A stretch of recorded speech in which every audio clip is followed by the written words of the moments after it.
HCU వ్యవహారంపై BRS MLA Krishnarao కీలక వ్యాఖ్యలు చేశారు. పర్యావరణాన్ని కాపాడుకునేందుకు ప్రజలు రోడ్లపైకి రావాలని ఎమ్మెల్యే పిలుపునిచ్చారు. రాజకీయ పార్టీలకు అతీతంగా అందరినీ కలుపుకొని ముందుకెళ్లాలని సూచించారు. ఓవైపు చెట్లు పెంచాలని పొల్యూషన్ కంట్రోల్ బోర్డు సూచిస్తున్నా కాంగ్రెస్ ప్రభుత్వం పర్యావరణాన్ని నాశనం చేస్తున్నారని ఆగ్రహం వ్యక్తం చేశారు. హెచ్సియు విద్యార్థులకు బీఆర్ఎస్ మద్దతు ఉంటుందని ఆయన తెలిపారు. 4,17,000 కోట్ల రూపాయల 9.5 ఏళ్లలో మేము అభివృద్ధి కొరకు అప్పు చేస్తే కాంగ్రెస్ పార్టీ వచ్చిన తర్వాత ఒక్క సంవత్సరమే 1,58,000 కోట్ల అప్పు చేసింది కాకుండా ప్రజలకు ఇచ్చింది కూడా ఏం లేదు. ఆ రోజున మేము అప్పు చేసామంటే ప్రజలకు కళ్యాణ లక్ష్మి ఇచ్చాము, 2,000 పింఛన్లు ఇచ్చాము. అదేవిధంగా ఈ రోజు వాళ్ళు మాట్లాడుతున్నటువంటి ఏదైతే బియ్యంగా సంఖ్యలు గుద్దుకుంటా ఉన్నారో ఆ రోజు 2 కిలోల బియ్యం ఉంటే ఇంటికి మనిషికి 6 కిలోల నుంచి 8 కిలోల బియ్యం ఇచ్చాము. కాళేశ్వర ప్రాజెక్టు మల్లన్న సాగర్ అదేవిధంగా కొండపోశమ్మ కానీ అన్నిటికీ ఏరియాలో కూడా అన్ని రకాలుగా పెద్ద ఎత్తుగా డెవలప్మెంట్ చేశాం. హైదరాబాద్లో బ్రిడ్జులు కట్టించాము.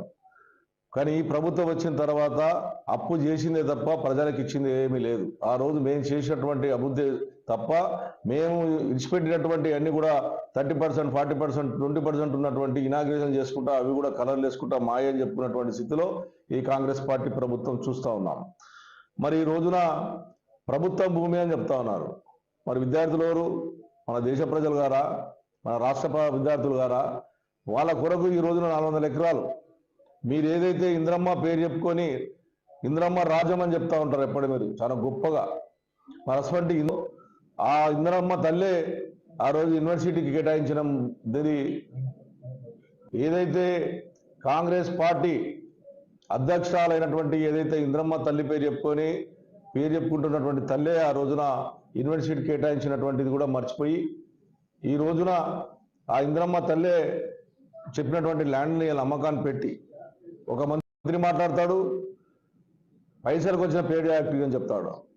ముఖ్యమంత్రి ఆ అసెంబ్లీ సాక్షిగానే గుంటానక్కలనే అంటున్నాడు.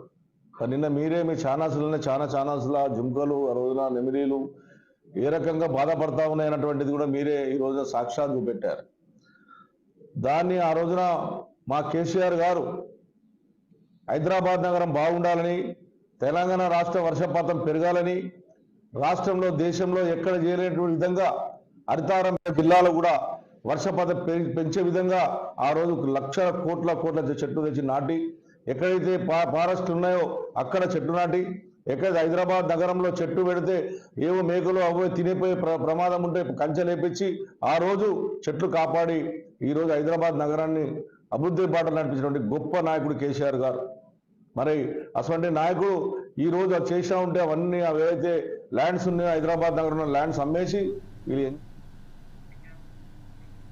ఎల్బీ నగర్ ఎమ్మెల్యే దేవిరెడ్డి సుధీర్ రెడ్డిపై